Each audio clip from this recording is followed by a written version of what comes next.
We are live here at the Woody Hayes Athletic Center after the Big Ten championship game on Saturday night. Ohio State falling to Indiana 13-10. Ohio State's first loss of the season, breaking a 16-game winning streak.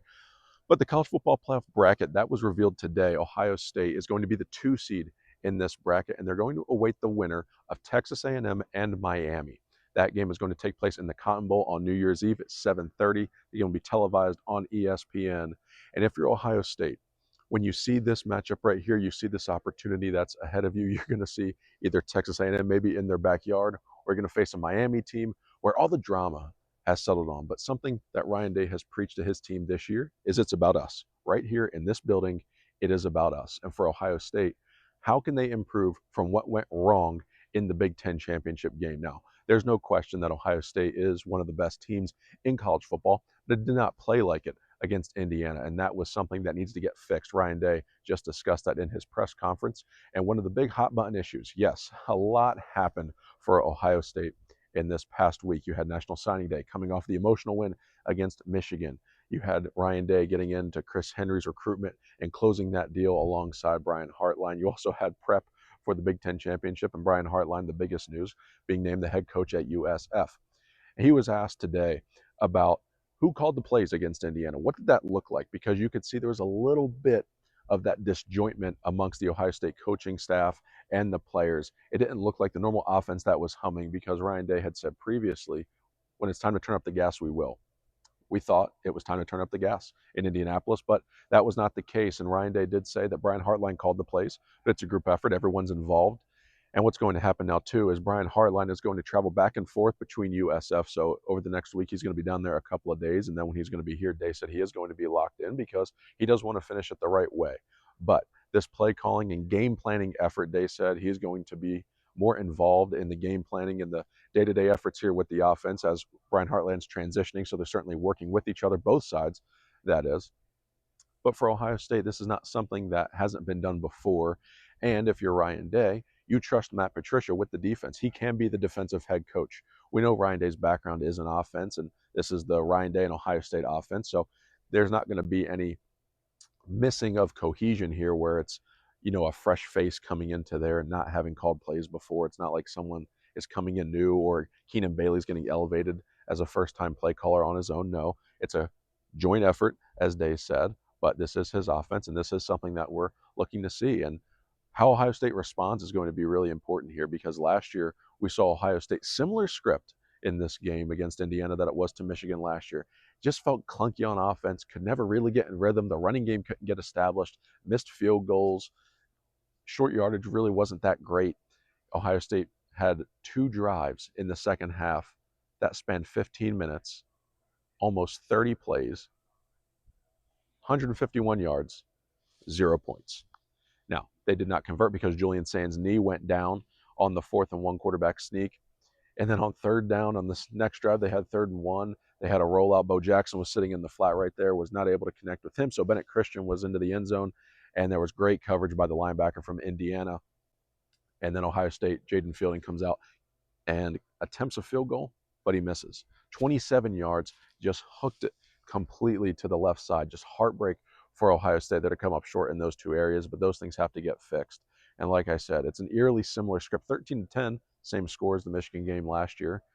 That was a veteran team last year for Ohio State. So this year, how is this group of players going to respond? Now, some of those seniors have gone on to the NFL. We know there's been 14 draft picks that have left, but Ohio State is still good in the leadership department here. It's just different. And so for Ohio State, what they may not have in seniority, they do have an experience, because if the guys didn't start last year, there's not a ton of new faces contributing on this team on offense or on defense. But for Ohio State, these guys know what it takes. They were in that meeting last year with that players only meeting with Coach Day. They were a part of this championship run. Some of them contributed. Some of them rotated in. Some of them only, like Julian's saying, just threw a pass here against Tennessee. But they were all a part of it. They all watched it. They all know what it takes. And if you're Ohio State, you know you have championship medal inside you here at Ohio State. But how are you going to respond in a really big moment here? This is your first adversity of the year. And Ryan Day talked about it. We have to be at our best. He said we were not at our best and that's coaches and players. That's everybody. And as the coaching staff, the game planning wasn't right. Some of the coverages were a little bit different, and sometimes you design things to go a certain way, and that's not the way that they went. And that's part of making in-game adjustments. It's part of game planning, for our film study. All of these things are going to go into it. But what is going to happen in this playoff run now? Ohio State, different than a year ago, has pretty much a full month layoff here. We're sitting here in the beginning of December. The Buckeyes will not play until New Year's Eve. The Christmas holiday does fall right in between here.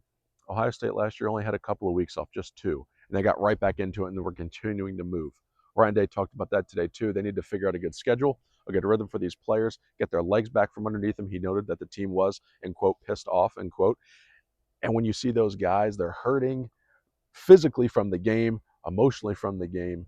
You're going to recover. Get your legs back from under you. Let's get back at it, and let's figure out how we're going to go ahead and await an opponent of either Texas A&M or Miami in the Cotton Bowl. They said they're excited to play in this game. This is now the 3rd straight year for Ohio State going to Dallas, and this is going to be a great matchup. And then if you see that path forward for Ohio State, maybe you're going to get Georgia in the semifinal, likely with a win in Dallas, and then potentially a rematch against Indiana. How would Ohio State fare in that game? There's a lot of people around here that feel that they didn't play their best game, maybe the C- game. And you know what? I think Indiana gave their best. And Ohio State held them to 13 points. So the defense played well for the Buckeyes. Still opportunities, Ryan Day said, in all 3 phases to win that game. But when you see what's going on across college football and how these teams stack up against each other, it's pretty clear that Indiana, Ohio State, and Georgia are the 3 best teams in the country. And then that 4th best team, in terms of who I think can win a national championship, Notre Dame, they got left out of the playoff. Now, why did that happen? Head-to-head over Miami, it finally comes into play. I guess the BYU loss is what made them come next to each other in the rankings. Finally, Miami able to take a step up and go ahead over top of Notre Dame. Alabama did not drop after a 21-point loss in the SEC championship game, so that's something that's also of note. They'll face Oklahoma. Then the winner of that game is going to get Indiana. So this playoff bracket is going to yield a lot of great matchups. You see Oregon hosting James Madison at first, and then the winner of that game is going to move on to play Texas Tech, and then Georgia sitting there awaiting the winner of Ole Miss and Tulane. A game we already saw this year, and Ole Miss won that by 35 points. So maybe Ole Miss gets 2 rematches in its first 2 games. If they move past that, then they would have the winner of the Cotton Bowl between Ohio State and whoever wins between Texas A&M and Miami. So great matchups in this college football playoff. Looking down the bracket, I do think Ohio State's path is workable for the Buckeyes. Do you want to make that argument? Is it more favorable? I would argue so, and that's not a slight on Texas A&M or Miami. I think you look at the units of Oklahoma and Alabama. Alabama has flashed a lot. Now, they've not played really well here in the closing weeks of the regular season in November and December, but Oklahoma's defense is absolutely legitimate, and we saw last night a really good defense in Indiana hold Ohio State to 10 points if they confuse him. Brett Venables against a freshman quarterback, we don't know how that would go, but it would certainly add to the intrigue of a matchup like that. I do still think Ohio State's the better team. Let the Buckeyes get the Aggies. They're susceptible. Miami's defense is susceptible. I think there's going to be a lot of points scored in that first round game between the Hurricanes and the Aggies. And then for Ohio State, they're going to have a clear advantage as the better defense. But what does the offense do? Now, this is the 2nd straight season where Ohio State has lost. The loss has fallen on the back of the offense, and that's Ryan Day's specialty.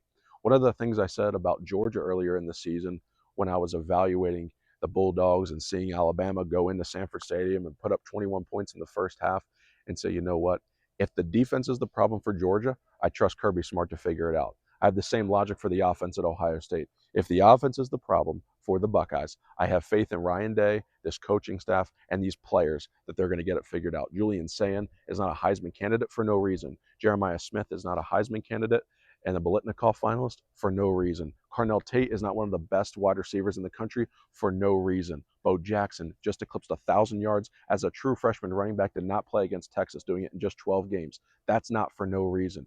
Ohio State has the pieces, but how are they going to use them? That response from Ohio State is one of the big things that we're going to be watching here over the course of the next few weeks leading up to this Cotton Bowl against the Aggies or the Hurricanes. And when we asked Ryan Day how he would respond to this team and what his message was to the players, how this team was going to respond, he said, we're going to respond like men. And that is what Ohio State did last year. That's what Ohio State's looking to do this year. He said they're not going to make excuses. They're not going to pity themselves. They're going to give credit to Indiana because they won the game, and they did. But it's clear that we were not at our best. Ohio State, their goal, be at our best, play relentless, play violent football, turn it up to maximum speed. That's what Ryan Day said. That's what we're going to expect in the Cotton Bowl from the Buckeyes. So if there's any indication from history of how the Buckeyes are going to respond to this loss, last time this happened, they hoisted a gold trophy. This year, we're going to wait to find out. But this Ohio State team is going to respond. They're going to respond well, and they're going to play with their hair on fire in the Cotton Bowl. My name is Blake Biscardi, live here at the Woody Hayes Athletic Center. Thank you for tuning in today for this recap from Selection Sunday in the Woody, and we will see you guys soon for more coverage on Ohio State and the college football playoff as we move through the month of December.